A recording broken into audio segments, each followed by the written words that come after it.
Saudari dan saudara yang terkasih, pernah saya membaca bahwa tidak semua murid pengikut Yesus yang diutus olehnya senang diutus untuk memperkenalkan Yesus kepada orang-orang lain. Ada yang merasa dekat pada Yesus. Ada yang merasa aman pada Yesus. Ada yang merasa diberkati oleh Yesus. Ada yang merasa cukup kalau saya ikut Yesus, mendengarkan sabdanya, membantu Yesus, cukup, aman, enak. Sampai di situ saja. Apalagi ketika mereka mendengar kalau diutus oleh Yesus ada bahaya. Kau sepertinya diutus di tengah-tengah serigala, disebut anak domba, bahaya, ditolak oleh dunia, ditertawakan, ditelan, diserang oleh serigala-serigala. Maka mendingan cukup saya dipermanikan, saya rajin ke gereja, saya berdoa, saya membaca kitab suci, cukup. Tapi bagaimana dengan permandian kita? Kalau kita dipermandikan, otomatis kita menjadi seorang pengikut Yesus, otomatis kita diminta untuk menjadi misionaris, menyampaikan sabda Tuhan, memperkenalkan Yesus kepada siapapun yang kita jumpai. Memang ada risiko ditolak, ada risiko ditertawakan. Tetapi ada juga janji bahwa Tuhan sendiri akan mendampingi, menyertai kita ini, memberikan rasa aman kepada kita. Ternyata ada banyak orang yang bersedia malah menjadi martir, rela mati untuk memperkenalkan Yesus. Ada banyak orang juga yang mengatakan, tidak, saya cukup. Saya berdoa pada Yesus, minta rezeki sehari-hari, rajin ke gereja, baca kitab suci kadang-kadang, cukup, selesai. Silakan masing-masing make up your mind. Mau menjadi pengikut Yesus suam-suaman, enak sendiri saja, aman, atau mengatakan saya mau percaya pada Yesus, berani mewartakan, menyampaikan Yesus dimanapun saya berada. Kalau kita membaca dalam kitab suci, ada suatu tempatnya di mana Yesus itu mengutus 12 rasul. 12 rasul sesuai dengan 12 suku Israel. Tapi ada juga tulisan-tulisan di mana tertulis bahwa Yesus itu mengutus 70 murid-muridnya. Sesuai dengan ke-70 orang yang ke-70 bangsa yang ada waktu itu di bawah kolong langit. Tapi ada juga yang lain mengatakan tidak, Yesus itu mengutus setiap manusia, bukan hanya 70, semua orang yang menjadi pengikut Yesus diutus menjadi misionaris.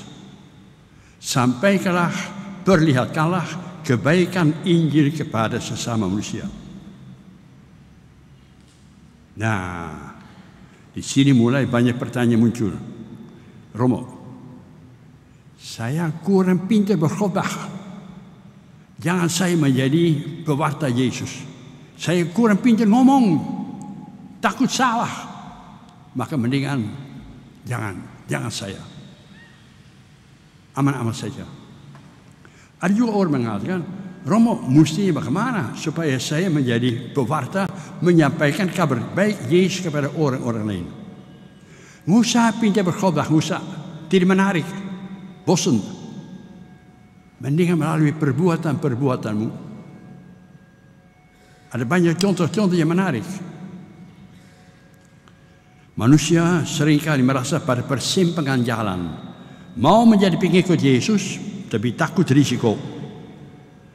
Ada seorang bapak bekerja di suatu perusahaan di mana hampir semuanya korupsi, memanfaatkan kesempatan. Si bapak itu orang Katolik, dia sebenarnya pengen jujur, nggak mau korupsi, tapi diejek oleh teman-temannya. Alah, kesempatan, kapan lagi itu rahmat dari Tuhan, tahu enggak? Dan dia melu-meluai, ikut-ikutan saja. Dia pun pastor sedikit saja ikut, supaya tidak ditertawakan.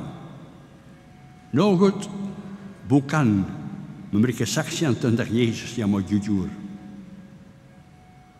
Ada seorang anak yang mengatakan kepada saya, pastor, tahu enggak apa? Di kelas saya, semua anak, semuanya nyontek. Sebenarnya saya tahu itu salah, nggak boleh.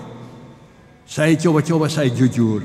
Dikatakan oleh Tuhan, sok suci kamu, nyontek dong, kesempatan, ngantuk, nyontek.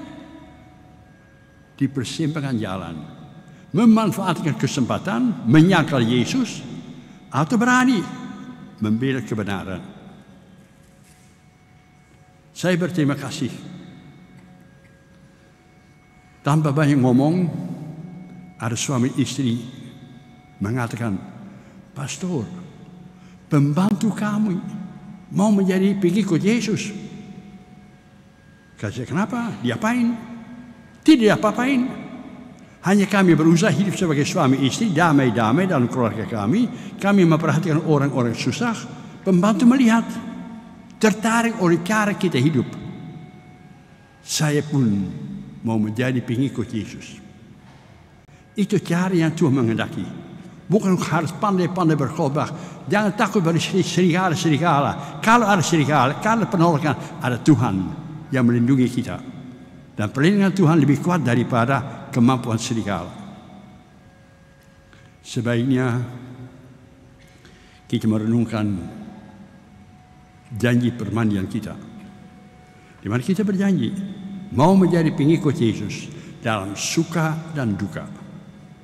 Jangan hanya menjadi pengikut Yesus supaya Yesus itu mengabulkan semua doa kita ini. Aman, enak, dekat pada Yesus. Tapi bagaimana kalau kita diminta memberi kesaksian dengan segala risiko? Tapi Yesus itu menjelma menjadi manusia dengan segala risiko. Utusan Bapa, disalibkan. Disalibkan, dibuang, ditolak. Tapi menerima, dibenarkan oleh Allah Bapa. Kau adalah anakku yang terkasih. Maka saudara, mari kita memperbaharui janji kita. Saya pun mau menjadi pengikut Yesus. Bukan hanya menuntut bahwa Yesus mengabulkan doa saya, tapi saya juga mau diutus kemanapun Tuhan menghendaki saya pergi. Beri kesaksian tentang kebaikan Tuhan. Semoga demikian.